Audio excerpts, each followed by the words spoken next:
New Jersey cops exposed as racist as hell. Put up the picture full mass.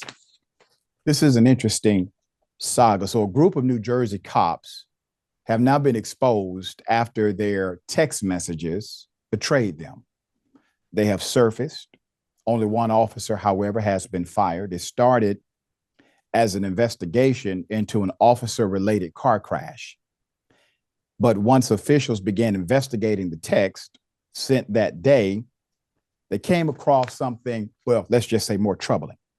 One text read, quote, "Next, I'll be cleaning the floors or some ish like I'm the effing hired N-word or something." An officer from the Marlboro Township, New Jersey Police Department texted. After an officer from the Freehold Township, New Jersey, texted racial slurs about the Black community, another officer from the same department responded, quote, "I'm not racist. I hate everyone. If anything, Jews is one race I hate. I don't have a problem with Black people. They make their own problems and names." Isn't it ironic how somebody that racist can start their sentence with, "I'm not racist," and then say something racist against our Jewish brothers and sisters, and then against Black people also, but they're not racist. In their mind, all of this fits. In their mind, they're indoctrinated to such a degree that it makes sense to them. Doesn't make sense to people who are woke. Quote, "One message that stands out the most is the one that says, 'I hate N-words,'" said Harrison Dillard, president of the NAACP in Hunterdon County, New Jersey. Quote, "It doesn't say N-words, it says the word. There's no ambiguity there," end quote, from the president of the NAACP. Another message referred to Asians in a derogatory fashion. Okay. According to WABC TV in New York, one of the officers was fired because of the text he sent.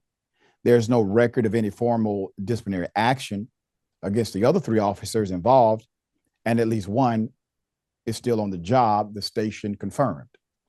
The two officers involved from the Freehold Township resigned from their department in good standing. They were allowed to do so. Remember, we talked about the game of resignation. They were allowed to resign. They could have been fired too, but they were allowed to resign. The next quote, "We can't see the heart of everybody and every officer as they're doing the hiring process," Dillard said.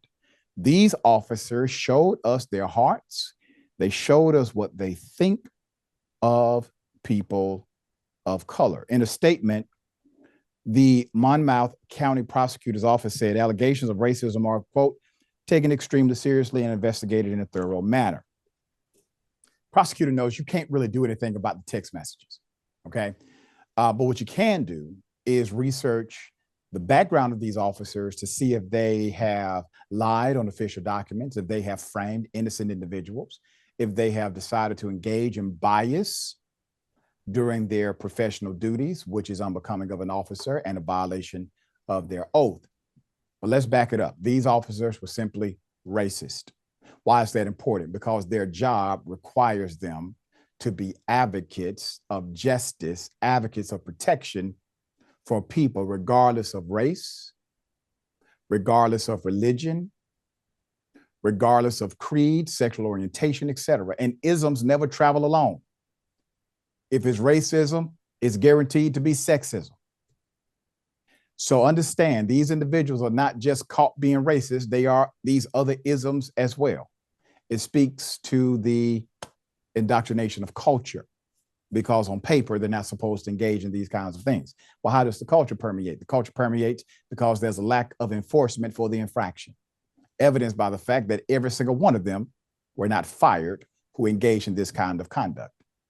This is why I say, Ben, we're stronger as a coalition.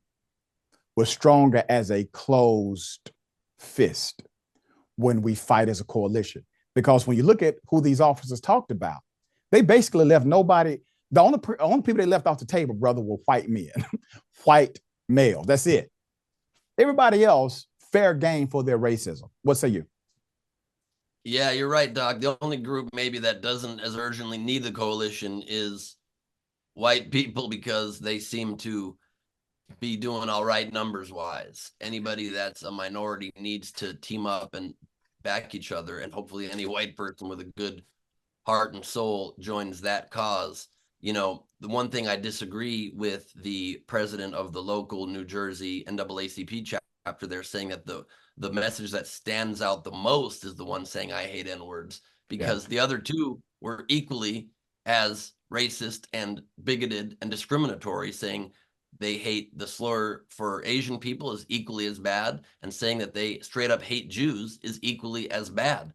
And I feel as though, you know, in recent times, I don't feel as though, and I know a lot of my Jewish community feels the same way, that while we've always stood by our Black brothers and sisters, that we haven't felt the same way during this incredibly difficult year and a half that we've been going through of rapidly rising anti-Semitism. You know, I follow an account on Instagram called Black and Jewish Unity. That's a beautiful account, but I don't feel a lot of that unity publicly when people are quick to abandon us in our time of need. And any form of hate, like you said, is linked to all forms of hate and is equally unacceptable.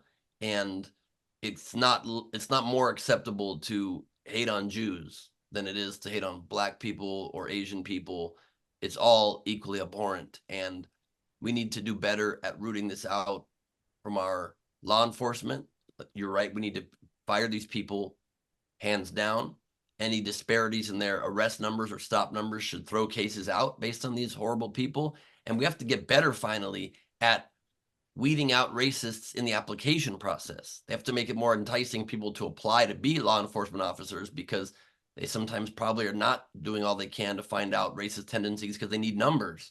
But you can't just ask somebody directly in a test, are you racist? Because they're obviously going to say no. Do some things when they think the test is done. Do some psychological tests to be clever and see if they reveal their biases. We cannot have people protecting and serving just some. You know, and I concur with your point. And I'm going to say something. People get upset when I say this, but really, there's no way around it. All right. If you want a better cop, you got to pay them more money. And I don't say that lightly. I don't say it lightly at all. But if you pay cops a low wage, you set the standard low for who can become a cop. You pay cops a higher wage and you require more for them to become an officer in the first place. You may attract a better stock of police officers.